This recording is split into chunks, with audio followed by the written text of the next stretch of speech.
Para Larissa, felizmente, uma notícia tranquilizadora vem de Rodolfo, informando que o pai está em segurança. Alexandre deverá prestar depoimentos ao Dr. Cherubini na primeira quarta-feira, após as festas natalinas, para instruir o inquérito policial, disse o rapaz. Deus meu! Não fosse a assistência que tenho recebido, eu teria sucumbido. Exclama Larissa, em lágrimas. 2 irmãos de Sérgio, consternados, tomavam as providências com relação ao velório. Havia revolta também. Um deles falava em processar a empresa responsável pela manutenção dos elevadores. Até então não havia qualquer indício de falha na segurança, já que em todos os andares, na porta do elevador, fora colocado o aviso em manutenção. No final da tarde, Emiliano dirigiu algumas palavras aos que acompanhavam a cerimônia fúnebre em cemitério da capital.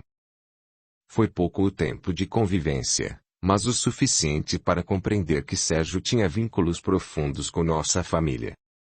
Lamentamos profundamente a sua partida, antes mesmo que pudéssemos nos tornar mais próximos. Sei que tinha projetos a realizar, ao lado de nossa filha, e também planejava filhos. Oremos por este irmão, a fim de que a misericórdia divina lhe seja propícia, considerando o bem que pôde fazer em favor do seu semelhante. Que sua alma seja acolhida e amparada na vida maior. Larissa tinha um coração apertado. Mas não conseguia derramar uma lágrima. Um sentimento ambíguo povoava o seu íntimo. Um misto de compaixão e raiva. Não sabia explicar o que se passava. Procurou orar e organizar os pensamentos. Levantou os olhos e divisou no meio do cortejo a figura de Jéssica. Um tanto desconcertada, ela veio ao seu encontro. Lari. E desabou num pranto doído, agarrada aos braços da amiga. Quem visse a cena, imaginaria que ela era viúva. Jéssica conteve as lágrimas. Mas não conseguia pronunciar palavras. Permaneceu mais alguns instantes abraçada à amiga. E despediu-se, sem dizer nada. A lápide foi fechada, com as últimas flores depositadas no jazigo da família Castro Moura.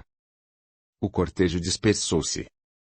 À noite, nuvinha de luz, Júlio e Valéria preparavam a habitual reunião das quintas-feiras, de intercâmbio mediúnico. Larissa repousava em casa, porque as emoções dos últimos dias haviam sido intensas. Temia pôr em risco a gestação, tendo por isso se ausentado das atividades doutrinárias. Pensou em Jéssica, e o coração confrangeu-se ainda mais. Parecia sofrer a partida de Sérgio mais do que ela mesma. Recolheu-se em pensamentos. O carinho dos pais e o apoio moral que recebia dos filhos davam-lhe forças para suportar o golpe. Até Marcos viera emprestar sua solidariedade naquele momento difícil. O antigo companheiro, agora aparentando mais idade, não lhe fez censura. Ao contrário, ofereceu a casa, se precisasse de um novo lar. Passando na lembrança os diálogos que mantivera com a família do esposo, começou a ligar alguns fatos. Como lhe confidenciara um dos cunhados, Sérgio nunca tivera planos de casar-se ou ter filhos. Ficara surpreso quando soube que o irmão estava tentando a paternidade. O que explicaria então aquela vontade repentina em gerar um filho, arriscando-se numa prática criminosa como o aluguel de útero? Pensava Larissa. O pensamento voltou-se então para Jéssica. Seus olhos queriam me dizer algo, mas não teve coragem de dizer. Orou em favor da amiga, rogando a proteção do Altíssimo em seu favor. Adormeceu ali mesmo, no sofá da sala, na casa da mãe. Tão logo desprendeu-se do corpo, deparou-se com Vicente e Otávio, observando-a. Oh!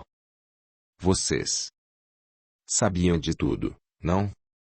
Poderiam ter me poupado. Falou, chorosa, indo ao encontro dos benfeitores. Nem tudo nos é permitido, minha irmã. Há que se respeitar o arbítrio de cada um. Sérgio poderia ter saldado seus débitos de outra forma, mas ainda é escravo das paixões ilusórias desse mundo. Mesmo assim, sua saída do plano físico foi-lhe providencial, evitando que agravasse ainda mais a dívida que contraiu, assinalou Vicente. E quanto a Alexandre? Quis saber Larissa. O reencontro com o antigo rival serviu de providencial catarse, liberando-o de lembranças dolorosas. Mas não pode ser responsabilizado pela morte de Sérgio. Ao se vestir nos trajes de samurai, apenas dava vazão às próprias reminiscências. Os lances circunstanciais que levaram vítima e algoz a se reencontrarem, estes obedeceram a leis inexoráveis que nos fazem herdeiros das próprias ações. Em pouco tempo, Jéssica estará também deste lado. Seu tempo na Terra está terminando. Mas caberá a você fazer com que ela venha para cá em condições melhores. Nesse instante, Larissa viu-se transportada à casa onde Jéssica se encontrava, ainda presa ao leito. Padecia dores agudas do câncer que lhe rasgava as entranhas. Entrando no 6º mês de gestação, chorava amargamente aqueles acontecimentos. A morte de Sérgio, a decepção amorosa, a gestação de um filho que não veria crescer junto de si, tudo aquilo lhe martirizava o coração. Além do arrependimento dos próprios atos. Autoexplicativa, a cena permitiu que Larissa penetrasse os pensamentos mais íntimos da amiga. Compadeceu-se dela. Em espírito, tinha ciência do que ocorria. No corpo físico, ao despertar, guardaria apenas vaga lembrança do que imaginava ter sido apenas um sonho. Acordou com a voz da mãe, Lucinda. Filha. Eu e seu pai queremos que fique conosco estes dias. Até que tudo possa voltar ao normal. Sirlene e o namorado estiveram aqui para vê-la, mas preferiram não importuná-la, já que dormia pesadamente. Capítulo 20. Jéssica. As coisas começavam a voltar ao normal. Larissa retomava as funções no banco e reassumia suas tarefas. Logo na primeira parte do expediente, o celular iluminou o display, mostrando a mensagem. Estarei de licença até julho. Quando puder, peço que venha me visitar. Anote o meu endereço. Gs. Certamente iria vê-la. Tinha a sensação de que estivera com a amiga. Era capaz de descrever a roupa que usava. O cabelo preso. A barriga já dilatada. A rotina na agência não mudara muito. Sandro, que era próximo de Sérgio, veio à mesa de Larissa para dar-lhe um abraço. Estamos muito tristes com tudo isso. Ajudaremos no que for preciso. Como sabe, nós éramos amigos. Sim. Foi por seu intermédio que vim a conhecer o meu marido. E as coisas então aconteceram muito rapidamente. Talvez você o tenha conhecido muito mais a fundo do que eu mesma. Ah! Sérgio e eu praticamente começamos juntos no banco. Até que ele decidiu partir para o ramo imobiliário. Sérgio e Gis eram meus amigos. Larissa sentiu um baque. Era como se uma luz clareasse o céu de nuvens espessas. Começou a ligar as pontas do novelo, mal registrando o que o colega falava. Aquela história de produção independente batia exatamente com aquela outra história fantasiosa de barriga de aluguel. A insistência para que participasse do programa de demissão voluntária também tinha algo de estranho. Sandro. Diga-me, sinceramente, o que mais sabe sobre Sérgio e Jéssica? Pode dizer, meu amigo, porque não pretendo aumentar o sofrimento de ninguém. O homem gaguejou. Tentou ser discreto, mas aos poucos foi deixando surgir a verdade. No passado, eles foram namorados. Mas isso foi há muito tempo. Hoje eu estarei com Jéssica. Começo a suspeitar de que ela está grávida de Sérgio. Assim como eu estou. Sandro arregalou os olhos, tomado de surpresa. Mas não negou a possibilidade. Peço sua discrição. Precisamos ajudar Jéssica a atravessar esta gestação. É importante que ela não interrompa a gravidez, nem cometa qualquer outra loucura. Imagino que esteja em desespero. Por favor, conto com sua ajuda. Do outro lado da vida, Vicente observava a reação da sua tutelada. O ódio e o amor caminham muito próximos, assinalou a veneranda entidade da colônia Simeão e mentor espiritual no Centro Espírita Vinha de Luz. Larissa sabe, de alguma forma, que ainda acolherá nos braços, no momento preciso, a criança que Jéssica carrega no ventre. Antes que deixasse a sala, Sandro, meio indeciso, falou. Ah! Preciso lhe entregar umas coisas que estavam no escritório do Sérgio. Um dos diretores da incorporadora esteve aqui e entregou esta pasta.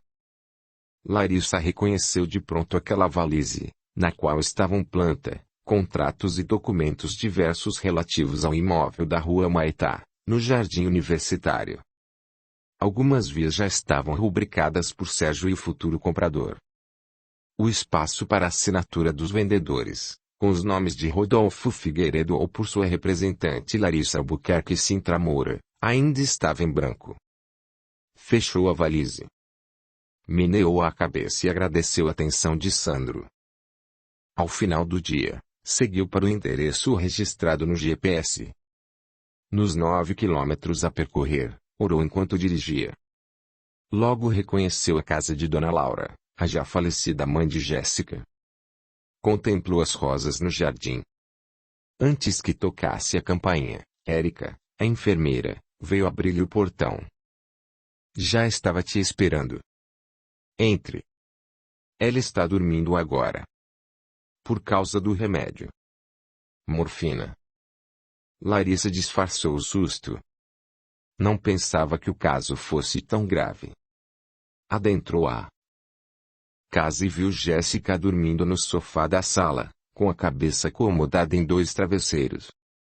Ela reclamou muito de dores nas costas. Por isso, veio para o sofá, falou à assistente, baixinho. Deve ser por conta da barriga. Não? Talvez. O médico marcou novas sessões de quimioterapia, assim que estiver recuperada dessa gripe. Larissa piedou-se da amiga. Mas não deveria mostrar fraqueza. Sentou-se numa das poltronas e observou o sono de Jéssica. Fez uma prece e rogou auxílio dos amigos espirituais. Nesse momento, sentiu um envolvimento característico, no alto da cabeça, como se uma corrente elétrica lhe percorresse o corpo. Certamente, a assistência dos bons espíritos se fazia presente. Pensou em aplicar um passe na amiga que dormia, mas não sabia como proceder. Habituara-se a receber ajuda e, agora, estava no papel inverso, o de prestar ajuda. Sentiu calor nas mãos e o desejo de aliviar o sofrimento de Jéssica. Direcionou as mãos sobre a cabeça da paciente e orou.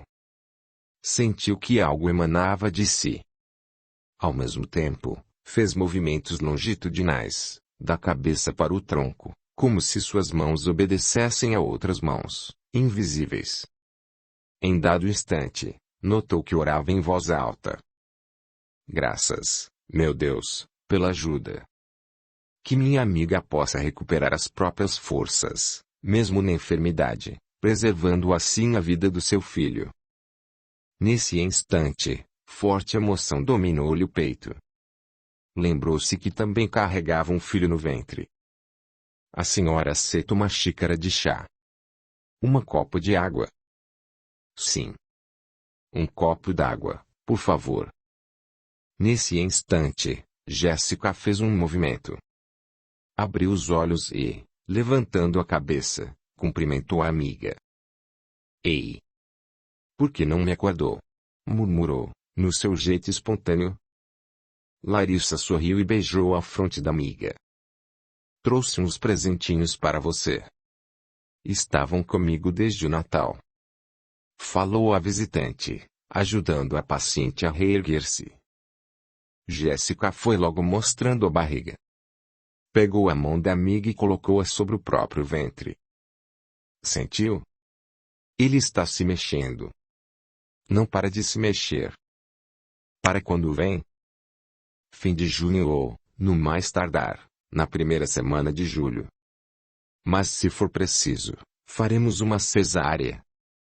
Completou Jéssica, com semblante sério. Eu acrescentou. Meu medo é que a quimioterapia possa afetar meu bebê.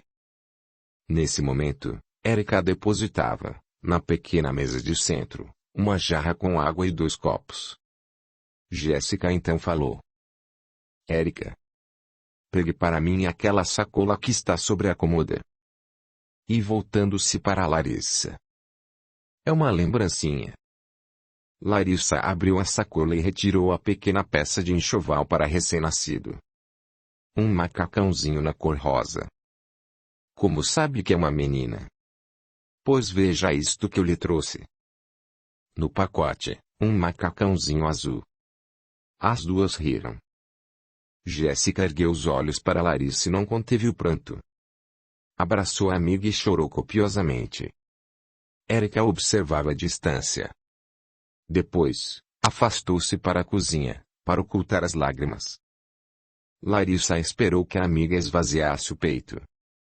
Chora. Chora tudo o que tem de chorar. Eu não estou aqui para julgar ou censurar. Estou aqui como sua amiga. Ao ouvir aquelas palavras, que lhe caíam como um bálsamo, Jéssica abriu nova comporta de lágrimas. Recuperando-se da catarse emocional, falou então, em tom grave. Lari. Se eu não puder criar este filho, eu peço que você cuide dele por mim. Eu. Larissa enxugou o rosto da amiga e deu-lhe um copo d'água, tentando mudar o rumo da conversa. Mas Jéssica continuou, resoluta.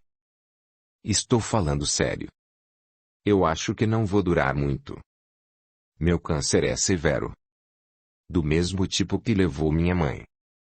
Sérgio queria que eu gerasse esse filho para você. Não porque o quisesse.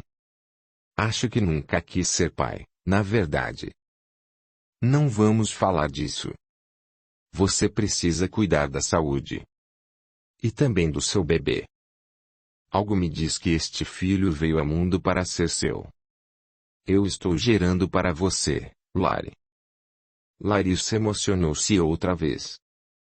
Abraçou a amiga e assim permaneceu por mais alguns instantes. Foi preciso que Erika interviesse, trazendo o comprimido da noite. Larissa prometeu retornar no fim de semana. Ao deixar a casa de Jéssica, sentiu o peito leve. Sorriu para as flores do jardim. Agradeceu o carinho de Erika e seguiu para a casa dos pais. Depois veria o filho Breno e sua nora, Tatiniane. No domingo, queria reunir a família no apartamento de Marcos, onde estavam Tiago e Sirlene. Queria falar com todos. Capítulo 21.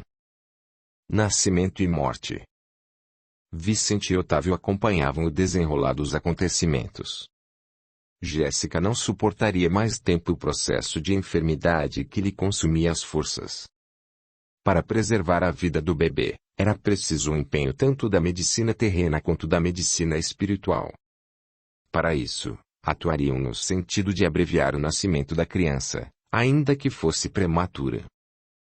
Jéssica perdia peso a olhos vistos.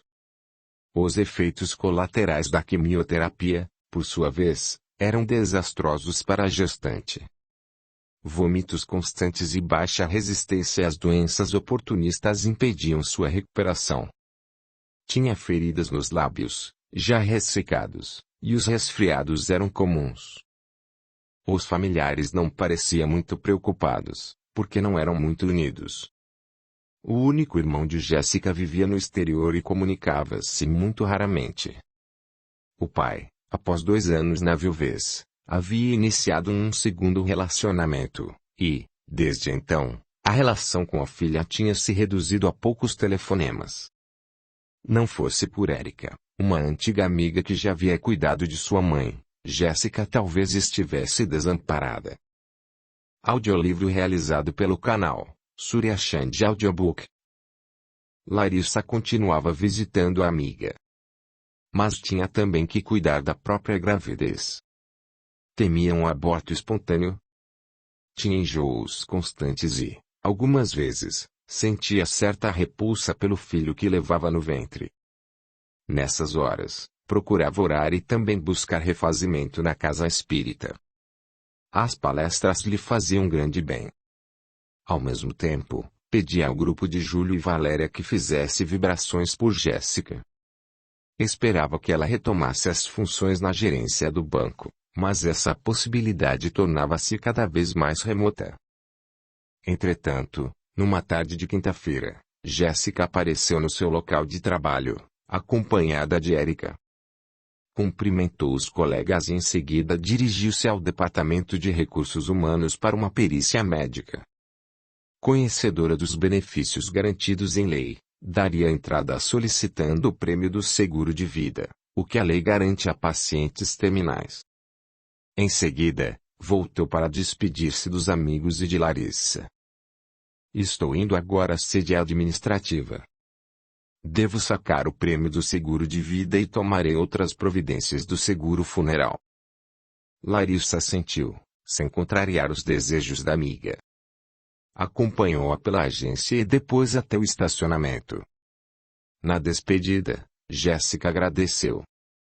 Eu e Érica temos lido o livro que deixou em casa. As leituras estão me fazendo grande bem.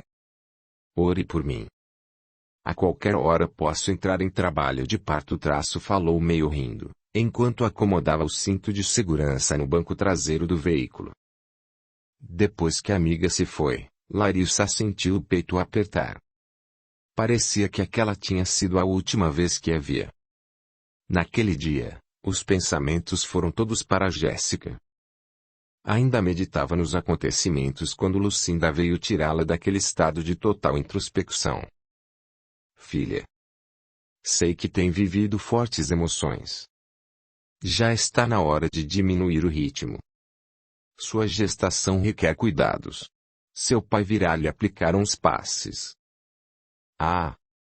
Mamãe. Realmente, estou precisando de muito colo. Valéria e Júlio querem te ver também. Nas vibrações da última quinta-feira, tivemos informações sobre o Sérgio. Alguém falou em seu nome, já que ele ainda não está no controle das emoções. Segundo Valéria, nosso irmão tem se mostrado rebelde. Larissa quedou-se pensativa. Por instantes, sentiu raiva do esposo, mas esse sentimento se dissipou, ao ouvir as palavras da mãe. O espírito, que se identificou como Jerônimo, pediu que orássemos. Jerônimo. Sérgio comentou certa vez sobre um tio com esse nome, que fora seu padrinho. Pois então. Ele contou que Sérgio ainda resiste em aceitar os fatos. Lucinda continuou. Ouvimos ainda nosso mentor espiritual falar sobre a bênção da reencarnação. Destacou a maternidade como missão sagrada, porque enseja a volta do espírito à vida corpórea, a fim de passar pelas necessárias recapitulações. Mamãe. Algo me diz que Daniel está voltando. Não sei se através da maternidade de Jéssica ou se por mim mesma. Sim, minha filha. Só Deus sabe os laços que nos ligam uns aos outros. Nestas horas, vemos o quanto o Criador é bom. O expediente naquela manhã era dos mais movimentados da agência. Larissa ainda participava de uma reunião com a nova gerência quando o celular vibrou. A mensagem de Érica era curta. Jéssica está internada. Pode entrar em cirurgia ainda hoje. Hospital e Maternidade Veracruz, quarto 202. Larissa não quis esperar. Desculpou-se com os colegas e pediu licença para sair. Tomou um táxi rumo ao Veracruz. Na capela do hospital, encontrou Érica com olhos vermelhos. Ela está muito mal. Resolvemos trazê-la para cá, conforme recomendação do oncologista. Como não há contrações, o médico acha melhor fazer a cesárea. Mas ela pode não aguentar. Quase ao final da tarde, Larissa conseguiu falar com o Dr. Navarrete. Sua expressão era de preocupação. o nível das plaquetas no sangue está muito alto. O que significa alto risco de infecção? As sessões de quimioterapia estão suspensas, porque já não se mostram eficazes. O câncer evoluiu e contaminou outros órgãos. Uma metástase parcial. Larissa empalideceu. Ela está consciente. Seu estado é de pré-coma. Foi levada à sala de emergência. Mas se quiser vê-la, antes da cirurgia, vá agora. Falou o jovem médico, meio apressado. Erica pegou Larissa pela mão e conduziu-a para o corredor que dava acesso à sala de UTI. Jéssica respirava com a ajuda de equipamentos e recebia soro. Larissa tocou-lhe o braço fino, com marcas das picadas de agulha. Pousou a mão na sua fronte, suavemente. Fechou os olhos, em prece. Que os amigos espirituais a assistissem naquele transe difícil. Sentiu então, outra vez, aquele calor na ponta dos dedos. Era como se um campo magnético se formasse entre as palmas das mãos. Moveu os braços, lentamente, da cabeça para o tronco. À altura do ventre, percebeu que as energias se intensificavam. Deteve as mãos espalmadas sobre a região. Terminado o passe, contemplou o rosto da amiga mais uma vez. As lágrimas correram-lhe pela face. Afastou-se então, emocionada. Erica acompanhou a cena. Sabia que algo estava sucedendo ali. Orou também, com fervor. Que a criança, ao menos, fosse preservada. Ajeitou o tubo de oxigênio e a cabeça de Jéssica sobre o travesseiro. Ficaria com ela a noite toda se preciso. Antes que Larissa saísse, segurou-lhe o braço. E falou com expressão grave. Ela pediu para lhe deixar esta carta, quando fosse a hora. E a hora é esta. Mas, peço que leia em casa. No elevador, contrariando o conselho de Erica, Larissa já abriu o envelope. 2 folhas escritas à mão. No estacionamento, a céu aberto, leu. Lari. Como vê, minha caligrafia está péssima. Estou muito fraca. Sei que não vou durar muito. Quanto ao meu filho, algo me diz que ele sobreviverá. É tudo que mais peço a Deus além do seu perdão. Peço que aceite esta criança como seu filho legítimo, gerado através de uma barriga solidária. Assim tem me explicado o Dr. Renzo. Quando soube da minha gravidez, Sérgio quis que abortasse. Eu recusei. Pelo menos dessa vez eu teria meu filho. Ele então obrigou-me a ir à clínica do Dr. Renzo para dar prosseguimento àquela farsa.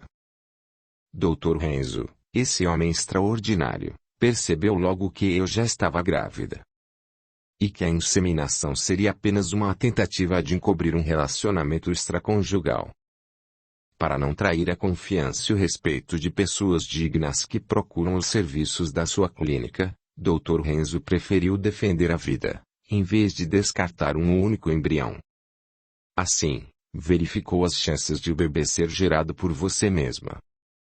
Outra coisa que aprendi com o Dr. Renzo e que agora estou compreendendo melhor após as leituras do Evangelho é que a vida é um bem supremo de Deus.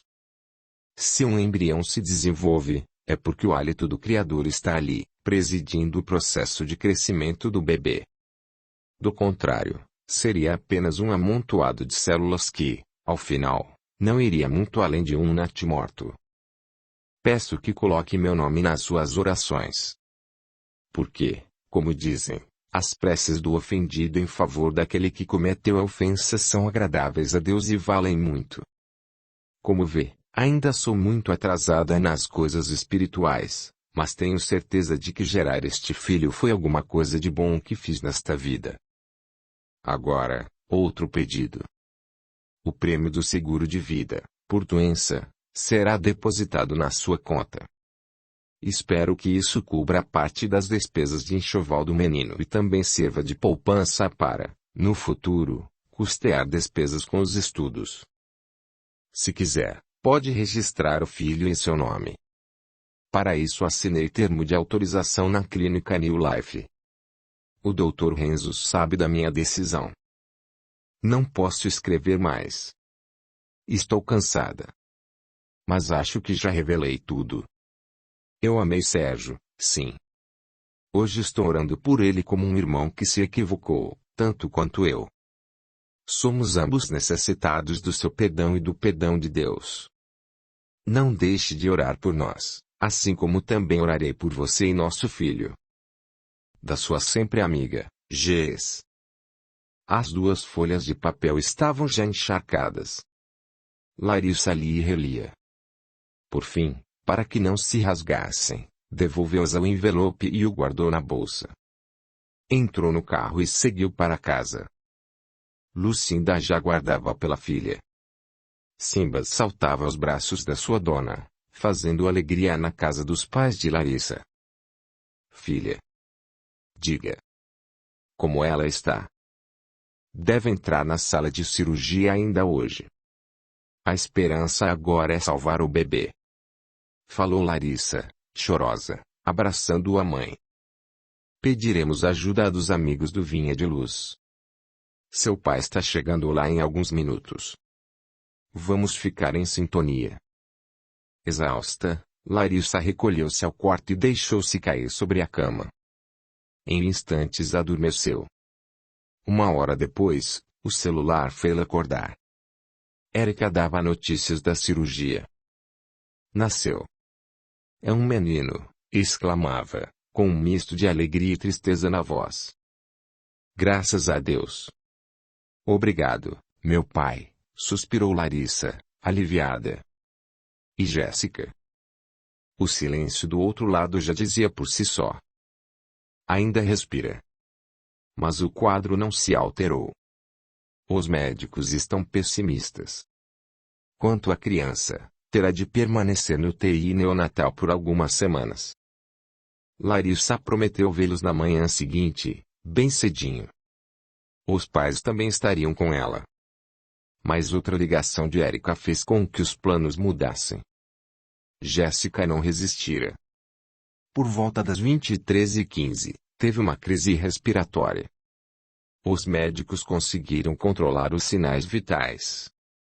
Mas por volta de 23h30, Jéssica respirou pela última vez. O oncologista veio ao encontro de Érica com expressão de desalento. Sinto muito. Muito mesmo. Fizemos tudo o que deu, mas... Érica entregou-se ao choro, discreta. Enfermeira, já experimentara dor semelhante quando acompanhou o processo de Dona Laura. Agora, a filha também empreendia a mesma viagem sem retorno. Sentia-lhe profunda dor por ambas.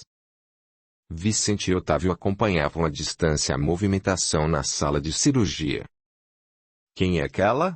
Quis saber Otávio, interessado, observando distinta senhora procedendo ao processo de desligamento de Jéssica. Como se vê, ninguém está sozinho. Trata-se de Laura, sua mãe na presente existência. Os enfermeiros conduziam a cama hospitalar, pelo corredor, com o corpo de Jéssica coberto por um lençol. Érica acompanhou-os. Nesse momento, sentiu um arrepio lhe percorrer da cabeça aos pés. A imagem de Laura lhe surgiu nítida diante da visão espiritual. Ela lhe sorria, simpática. Dona Laura está remoçada, exclamou baixinho. Estou imaginando ou será uma visão? A imagem desvaneceu. Érica sentiu então suave brisa roçar-lhe o rosto. O perfume de lavanda, que lhe era característico, fez-se sentir mais uma vez. Com certeza, ela viera buscar a filha. Vicente e Otávio, assistindo a tudo, dirigiam-lhe jatos fluídicos, buscando refazer as energias de Érica, também esgotada. A moça deitou-se no sofá da pequena capela e aguardou a chegada de Larissa. Pensou em Jéssica. Para onde seguiria agora, como espírito livre da matéria?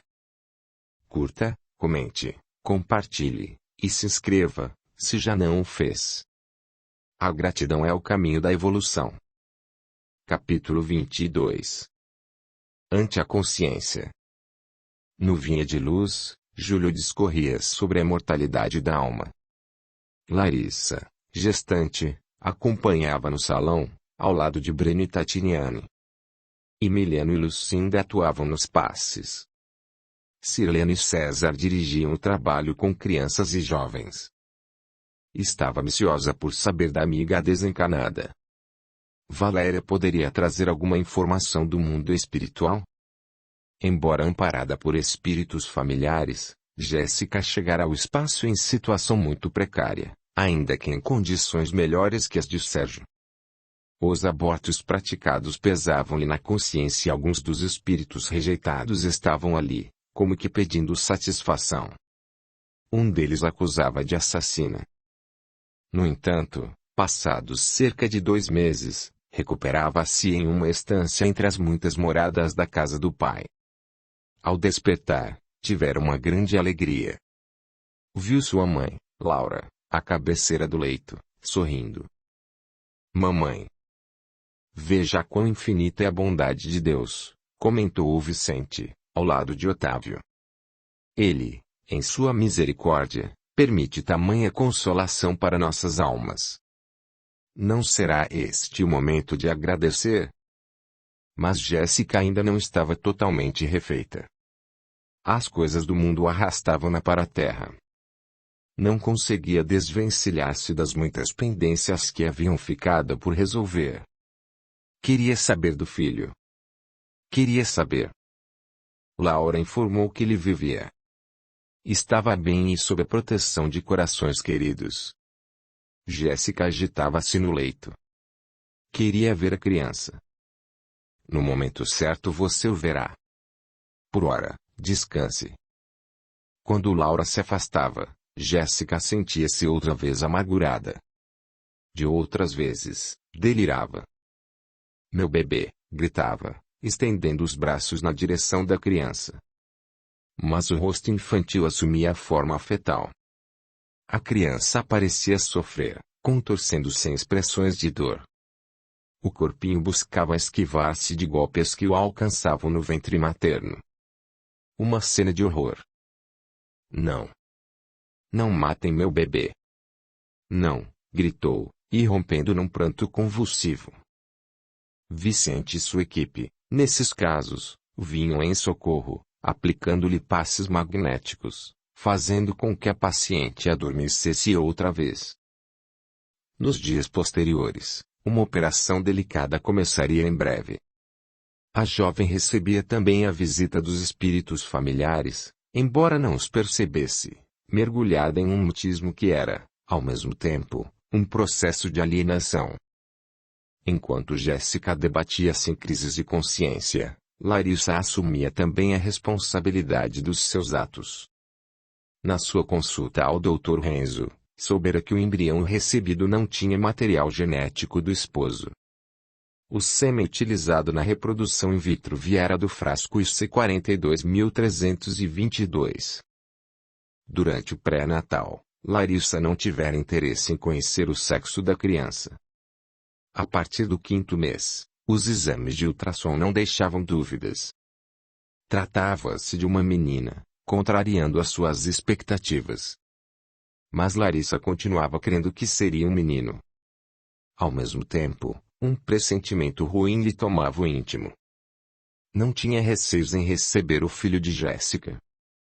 Mas tinha dúvidas se conseguiria amar o próprio filho, a rapa de tacho, como dizia. Após uma leitura aprofundada do Livro dos Espíritos, no capítulo que trata do retorno à vida corpórea, Larissa deteve-se na questão 202. Os espíritos podem escolher o sexo ou reencarnar?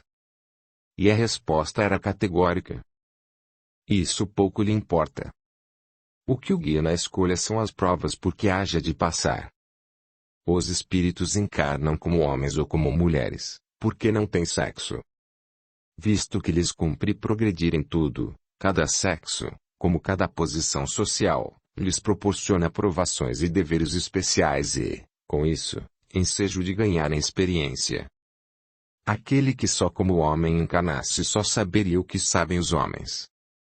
Recolheu-se ao leito, pensativa. Será tão irrelevante assim? Como entender o desconforto e mesmo a angústia dos que se sentem num corpo anatomicamente estranho, que não corresponde à sua polaridade sexual e psicológica? Qual a razão para tantos casos de transtorno de gênero nos dias de hoje? Eu saberia lidar com um filho homossexual?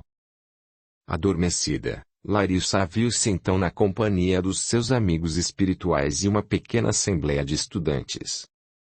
Vem conosco. Queremos lhe mostrar algumas coisas, falou Vicente. Vejam que agora não estou sozinha. Tenho companhia. Pois é sobre seu filho que desejamos falar, observando o duplo cordão prateado que se desprendia de Larissa. A medicina terrena já mapeou boa parte do genoma humano e é capaz de selecionar o material genético que deverá estar presente nos descendentes do casal. A tal eugenia sempre sonhada pelo homem, ponderou a visitante ainda ligada ao corpo físico.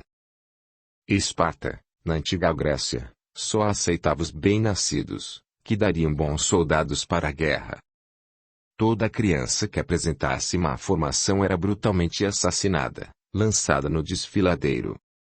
Nos tempos mais recentes, esse mesmo ideal de raça perfeita foi perseguido pela Alemanha nazista, o que levou à morte milhões de judeus. Um pretexto para exterminar e extorquir. Completou Larissa, argumentando. Mas quem poderia garantir que aqueles corpos perfeitos, na aparência, não traziam doenças escondidas? Exatamente. Neste ponto, a ciência materialista tem enfrentado grandes retrocessos. Por ignorar a presença do espírito, reduz o homem ao resultado do patrimônio genético que recebeu dos pais. Por isso mesmo não consegue explicar os prodígios de inteligência que se revelam em famílias humildes. Os virtuosos da música sem qualquer herança genética que o justifique. Ou seja, herança física e herança espiritual. Coisas distintas. Ainda assim, um corpo aparentemente perfeito pode carregar as matrizes de uma doença que irá se desenvolver posteriormente. Os genes se expressam, ao longo da existência do indivíduo, seguindo o molde perispiritual fornecido pelo espírito, acrescentou Otávio, também interessado no estudo. Isso significa que a criança que você receberá na Terra ensejará proveitosa experiência para ambas, ainda que dolorosa. É importante que comece, desde já, a compreender os transtornos a que estão submetidos os espíritos que aviltaram o próprio sexo, fazendo dele um instrumento das suas paixões egoísticas. Já pressentia que essa reencarnação seria uma prova. Não sei se estou preparada para receber Nakajima na condição de filha. Audiolivro realizado pelo canal Surya Chand Audiobook. Será uma prova difícil, porquanto este espírito vai se sentir totalmente desconfortável no corpo de linda menina, cortejada e admirada, quando desejaria estar num corpo masculino. Ao lado de Daniel, que já se encontra na carne como Arthur, terá apoio e compreensão. Sob orientação segura, à luz do conhecimento espírita, há de superar as vicissitudes e tribulações, além do preconceito. A concepção in vitro, da forma como ocorreu, teve interferência dos espíritos. Quis saber Larissa. Certamente. Desde que você se fez reconhecer como Sadako, atuando sobre o próprio perispírito, Nakajima passou a ser atraído para seu coração, como um prelúdio da sua volta à carne. Com efeito, o material genético masculino não foi sacado a esmo, mas obedeceu a um rastreamento. Naturalmente, contamos também com a ajuda do Dr. Renzo e seus geneticistas. Nesse caso, a prepotência dos médicos terrenos não poderá interferir nos desígnios superiores. Esses biólogos que vasculham o genoma humano, substituindo e alterando genes, a fim de conter enfermidades. Isso poderá atuar na direção contrária para esses espíritos que carregam marcas e lesões congênitas. Contrapôs Larissa, com receio. Vicente respondeu, prontamente. É da lei de progresso que o homem aprende a evitar, controlar e combater os vírus e bactérias que são nefastos à saúde humana. O combate a epidemias, como a síndrome da imunodeficiência adquirida, AIDS, é um exemplo do quanto se desenvolveram as políticas de saúde pública e a produção de vacinas. O mesmo se pode dizer de outras doenças graves, na história, como a peste negra, a lepra, a sífilis ou a tuberculose, que serviram de alavanca para a descoberta de remédios e mesmo dos antibióticos. Desde quando foram descobertos o éter, o cloroforme e outros fármacos, como também os analgésicos, inúmeros sofrimentos consideráveis foram abrandados expressivamente, assim como o concurso das cirurgias e microcirurgias, que facultaram melhores meios para continuar no corpo sem as injunções penosas e deformadoras que eram habituais. O benfeitor e instrutor espiritual, observando o interesse do grupo que o acompanhava, continuou: certamente, ainda há muito para fazer nessa área, e, por isso mesmo, os avanços tecnológicos não cessam, surgindo, a cada dia, mais amplos e abençoados recursos terapêuticos. Mas para cada epidemia ou doença debelada, uma nova se apresenta, com configurações mais complexas, fazendo dos desafios humanos uma jornada interminável, até que as enfermidades estejam erradicadas de forma definitiva. No caso de Nakajima, esta seleção genética não estará impedindo que nele se cumpra o processo educativo ao qual estão sujeitas as criaturas que abusaram do sexo e do poder temporário para subjugar e humilhar? Obtemperou Otávio. Quem pode prever a taça de sofrimentos que lhe está reservada na terra? O renascimento, agora recebido no colo de antiga vítima, serve-lhe de redentora oportunidade para a reabilitação moral. E dirigindo-se a Larissa, completou o benfeitor: e quanto a você, minha filha, tem igualmente a chance de reabilitar-se. Larissa silenciou. Naquela noite em que a lei era cumprida mais uma vez, ao longe as estrelas emitiam pequenos sorrisos através do seu apaga e acende, enquanto os raios do luar abraçavam aquela região do planeta como a uma filha muito querida. O amor ausente havia retornado. Nesse momento, um choro irrompe no silêncio da noite. Larissa desperta. É Arthur chorando. Vai ao quarto das crianças e faz um carinho no menino. Ajeita-lhe a chupeta, e ele volta a dormir. Ao mesmo tempo, uma garotinha apressada dá pequenos chutes dentro da barriga da mãe. Com certeza será jogadora de futebol ou coisa do tipo, pensou Larissa, sem suspeitar que estava chegando bem perto. Capítulo 23. Irene e Miyashiro.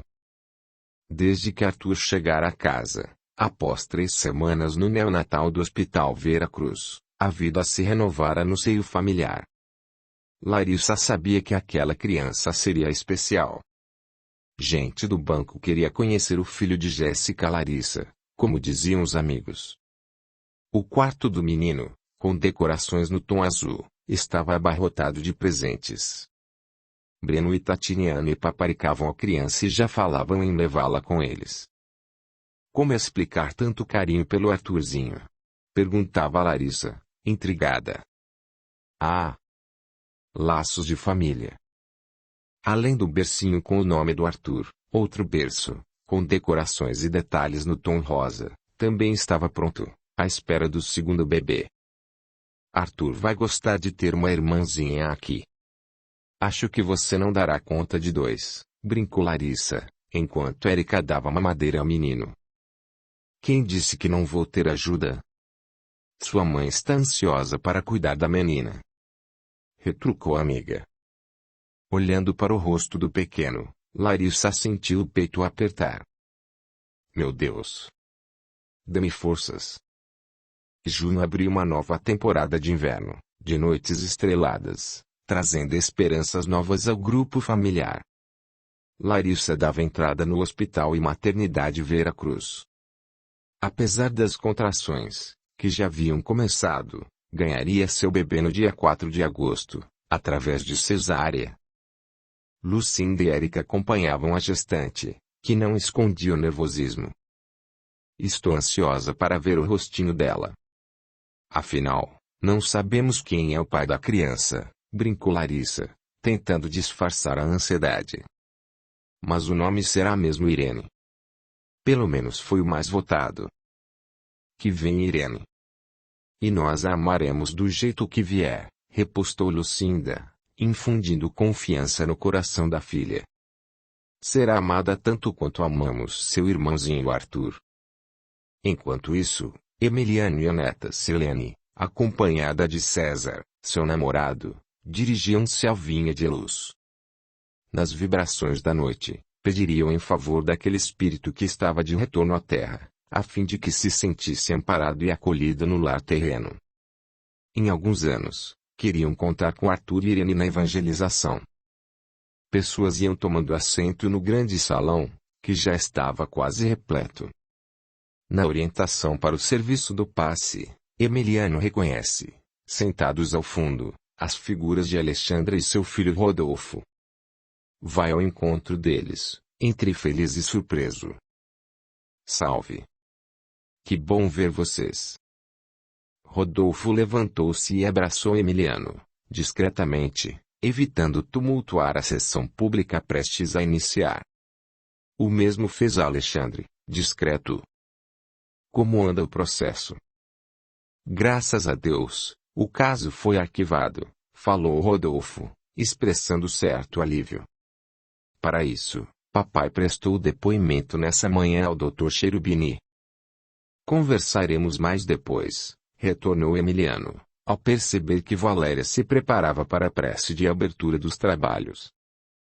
Momentos depois, Júlio assumia a tribuna para expor o tema da noite: fora da caridade não há salvação. O Espiritismo não arroga para si a porta da salvação, tampouco despreza as demais crenças.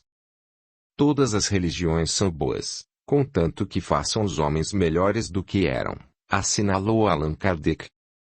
Por isso mesmo, o ínclito codificador afirmou que fora da caridade não há salvação, querendo assim demonstrar que não será o rótulo religioso que definirá o bom cristão, mas sim as suas obras. As palavras de Júlio eram absorvidas com interesse, especialmente por Alexandre e Rodolfo. Irmã da fé e da esperança, a caridade forma, ao lado delas, uma trindade inseparável. Mas das três virtudes, a mais excelente é a caridade, continuou o expositor, citando mensagem do apóstolo Paulo, inserida no capítulo 15 do Evangelho segundo o Espiritismo. A palestra caminhava para o seu término, quando Sirlene sorriu para o avô, fazendo o sinal, da outra extremidade do salão. Pelo gesto e leitura labial, Emiliano traduziu como: nasceu. Com efeito, a partir daquele momento, Irene já era contada entre os habitantes do planeta. A alegria de Emiliano foi transmitida aos amigos do Vinha de Luz. Inspirado, Júlio encerrava a prédica com sentida prece de agradecimento. À saída, Emiliano esperava por Alexandre e Rodolfo. Convidou-os a almoçar com a família, no domingo próximo. Gentil, Rodolfo declinou do convite, justificando que seu pai continuava em tratamento. Mas prometia visitar a família, em outra oportunidade, já que passara a residir na capital e pretendia frequentar o Vinha de Luz, juntamente com aquela que agora tinha por esposa. Nesse instante, Emiliano puxou Rodolfo pelo braço e perguntou-lhe reservadamente: qual foi a conclusão do inquérito? Um dos autos que instruiu o processo, baseado nas imagens da câmera instalada no 6º andar, aponta que a vítima teve um surto alucinatório. Correu para os elevadores como se perseguida por um fantasma. No desespero, acabou caindo no poço do elevador de serviço, que se achava em manutenção. Fantasma. A câmera não mostrou nada de sobrenatural. Mas alguns moradores do edifício dizem ter visto um vulto circulando pelo prédio, usando botas, uma longa capa, chapéu e espada. E então? Naturalmente, já tiramos todas aquelas coisas que meu pai mantinha no apartamento, falou Rodolfo, com um riso enigmático. Nesse interim, na maternidade Veracruz, Larissa já estava no quarto de hospital, em recuperação, acompanhada pela mãe. Aguardava, ansiosa, que a enfermeira lhe trouxesse a criança. Até então, sob efeito dos anestésicos, não pudera ver direito a sua menina. Apenas tinha-lhe ouvido o choro estridente. Minutos depois, a porta do quarto se abre e Érica entra com o bebê nos braços e largo sorriso nos lábios. Tome sua filha, diz a moça, curvando-se diante de Larissa. Enrolada em fraldas, como se fosse um charuto, a menina dormia o sono dos anjos. Larissa contemplou seus olhinhos puxados. Aquele rostinho miúdo, de tez amarelada, era adornado por farta cabeleira negra. Irene misturava traços orientais. Meu Deus! Exatamente como no sonho, exclamou Larissa, com os olhos marejados. Acomodou a criança junto ao peito e agradeceu ao Criador por tamanha bênção. Lucinda, vovó mais uma vez, debruçou-se sobre elas, depositando um beijo na face de Larissa e da netinha. Momentos depois, o cirurgião passava no quarto para cumprimentar a família, acompanhado do doutor Renzo. Dizem que na New Life nós brincamos de Deus. Não digo que brincamos de Deus, mas que estamos colaborando na grande oficina da criação, falou o médico, erguendo o bebê nos braços. Em seguida recolocou a criança ao lado da mãe. Audiolivro realizado pelo canal Surya Chand Audiobook. Larissa também não escondia a emoção e certa curiosidade. Não vai dizer nada sobre o pai de Irene. O médico riu, fazendo suspense. Depois, assumindo expressão séria, falou. O pai é Naoto Miyashiro, um cliente da New Life. Ele coletou material genético na esperança de ser pai, mas a esposa não conseguiu produzir óvulos saudáveis e veio a falecer antes que completasse o tratamento. Naoto decidiu retornar ao Japão e, antes de partir, disse que ficaria feliz se o seu sêmen pudesse realizar o sonho de algum casal, sonho que ele mesmo não lograra realizar. Larissa apertou a criança nos braços. Se um dia falar com ele, diga-lhe que somos gratos por esse gesto. E que poderá conhecer sua filha brasileira, gerada através. Como podemos chamar, doutor? Paternidade solidária?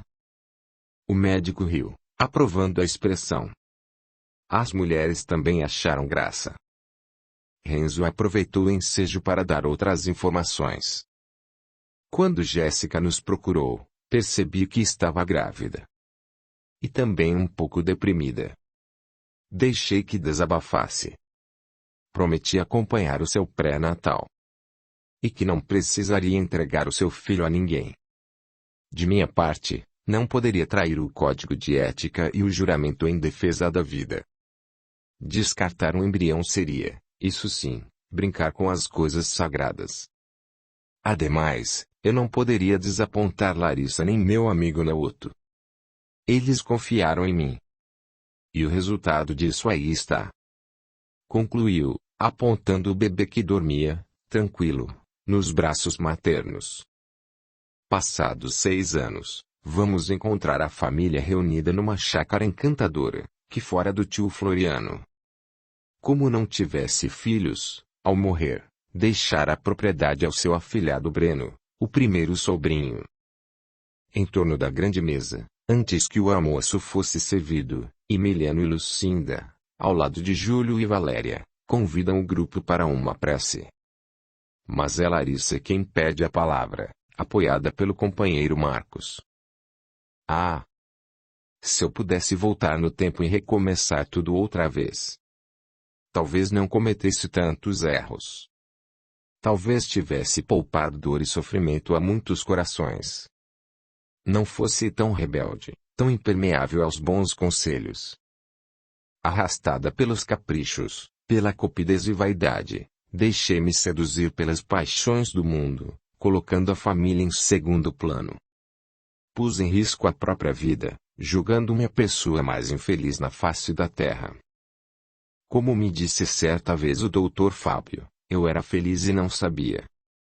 Foi preciso que voltasse a ser mãe outra vez para que compreendesse a beleza da vida, o tesouro que já tinha nas mãos.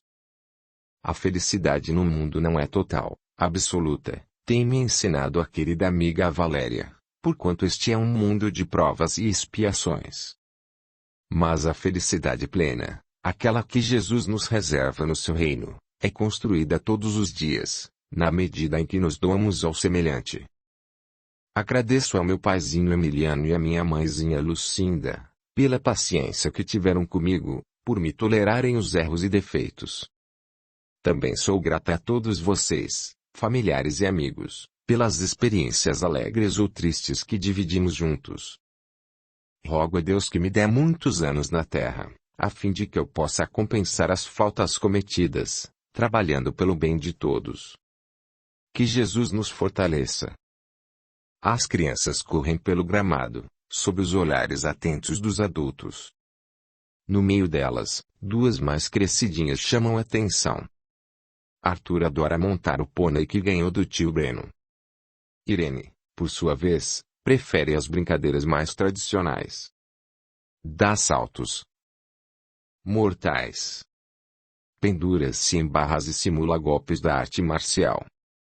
Vicente acompanha a cena do outro lado da vida, na companhia de Otávio e agora também de uma estagiária interessada. Eu gostaria muito de acompanhar cada passo deles, diz Jéssica, emocionada. Seu trabalho só está começando. Na clínica do Dr. Renzo há muitas mulheres tentando realizar o sonho da maternidade. Ah! Se eu puder ajudar esses casais, ficarei muito grata a Deus. Mais do que isso, quero trabalhar também para que o aborto seja erradicado da face da terra. Nesse instante, Arthur pega na mão de Irene e juntos caminham para perto de Larissa. O menino então aponta na direção de Jéssica, como se a visse na dimensão espiritual. Ela quer brincar com a gente. Larissa nada vê, mas sente um roçar nos cabelos, como se uma brisa leve passasse por ela. Por que não? Convidem a mãezinha Jéssica para brincar. Fim. Torne-se membro do canal, e dê o seu apoio ao trabalho realizado com muito carinho para você. Este audiolivro representa uma contribuição do canal, Surya Chand Audiobook, para aqueles que necessitam, como é o caso dos deficientes visuais, e como forma de acesso e divulgação para todos. Lembre-se de valorizar e reconhecer o trabalho do autor, adquirindo suas obras. Venha para o nosso grupo no Telegram, e ouça audiolivros exclusivos que não são postados por aqui. Veja o link na descrição do vídeo. Gratidão.